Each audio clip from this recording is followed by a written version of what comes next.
हम आपको बताते हैं कि भारत में इस्लाम के आगमन की सच्चाई। दरअसल भारत और अरब के ताल्लुकात काफी पुराने हैं।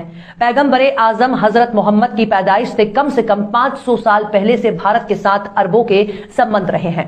रोमन इतिहासकार मानते हैं कि रोम और यूनान के जो जहाज उन दिनों भारत आते जाते थे, उनके नाविक ज्यादातर अरबी ही होते थे। अरबों के आगमन से एक नए धर्म का आगाज हुआ, जिसे हम इस्लाम के नाम से जानते हैं। अब सुनिए कि भारत में इस्लाम पहली बार कब और कैसे आया। दरअसल अरब के लोगों का पूंजी का आधार ही व्यापार था। अरब व्यापारियों के भारत से पुराने संबंध होने की वजह से अरब कारोबारियों का भारत में आना जाना लगा रहता था।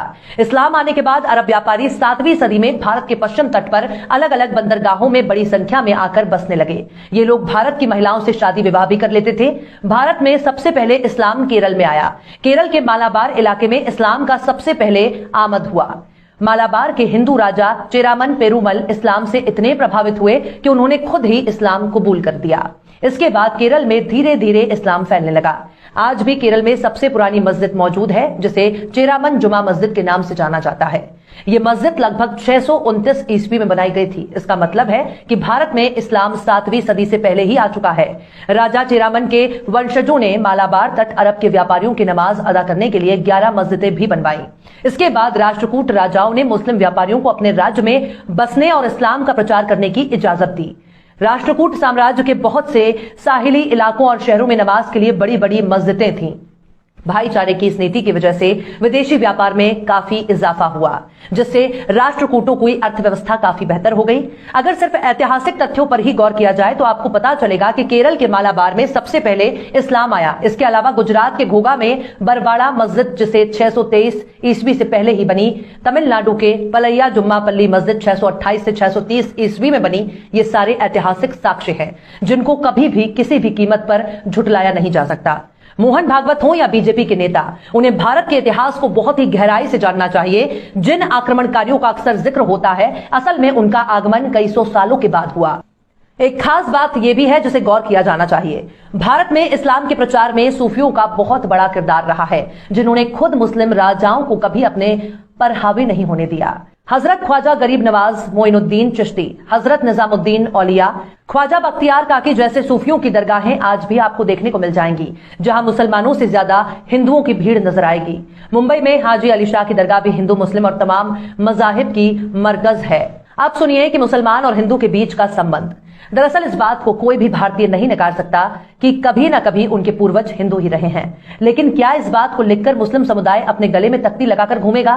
भारत और दुनिया में जहां जहां इस्लाम फैला है, वहां की स्थानीय नस्ल ईसाई और यहूदी भी थे। आग को पूजने वाली कौमें भी थीं। चंगेज खां की औलादें भी आगे चलकर मुसलमान हो गईं। लेकिन इसका क्या मतलब निकाला जाए? आप हर वक्त वर्तमान को छोड़कर अतीत में जिए। भारत के मुसलमानों के पूर्वज हिंदू ही थे। इस बात को मुस्लिम खुद भी जानते हैं, इनमें कोई दो राय नहीं है। तो क्या अब भारत के मुसलमानों से यह कहा जाए अब आप वापस हिंदू हो जाओ? दरअसल जिसको जो पसंद है वो उस धर्म का पालन कर रहा है। हिंदू धर्म का ठेकेदार ना तो आरएसएस है और ना ही कोई सियासी पार्टी। संघ और उनके नेता अक्सर हिंदू शब्द को लेकर तरह तरह के बयान दिया करते हैं और कहते हैं कि भारत में रहने वाला हर कोई हिंदू है, जबकि इनसे यह सवाल पूछा जाना चाहिए कि भारत में रहने वाला हर कोई भारतीय क्यों नहीं हो सकता? भारत में रहने वाला हर कोई खुद ही भारतीय न कहकर हिंदू क्यों कहे, जबकि हिंदू शब्द ही उर्दू से निकला है। बहरहाल भारत में इस्लाम का आगमन 7वीं सदी में हो चुका था। यह बात ऐतिहासिक तथ्यों के आधार पर उतनी ही सच है जितना कि आरएसएस का अंग्रेजों से दलाली का सच, जिसे संग तोड़ मरोड़ कर पेश करने की कोशिश करता है। लेकिन इतिहास को झुटलाया नहीं जा सकता है। और चलते चलते आखिर में दुष्यंत कुमार ने भी क्या खूब फरमाया है, मसलहत आमेज होते हैं सियासत के कदम, मसलहत आमेज होते हैं सियासत के कदम, तू ना समझेगा सियासत तू अभी नादान है। फिलहाल इस वीडियो में बस इतना ही। ये वीडियो आपको कैसा लगा कमेंट बॉक्स में आप जरूर बताइए। वीडियो पसंद आए तो लाइक करें। हमारे वीडियो लिंक को फेसबुक, ट्विटर, व्हाट्सएप पर अपने रिश्तेदार यार दोस्तों को भी शेयर करें। और बेबाक निष्पक्ष स्वतंत्र पत्रकारिता को सपोर्ट करने के लिए आप हमारे यूट्यूब चैनल टाइम्स मेल को जरूर सब्सक्राइब करें। और हाँ, बेल आइकन की घंटी वाली बटन आप जरूर दबा दें ताकि आपको हमारे आने वाले नए वीडियो की नोटिफिकेशन फौरन ही मिल जाए। फिर मिलते हैं किसी और वीडियो में एक नई खबर के साथ। हर्षिता मिश्रा को दीजिए इजाजत। जय हिंद।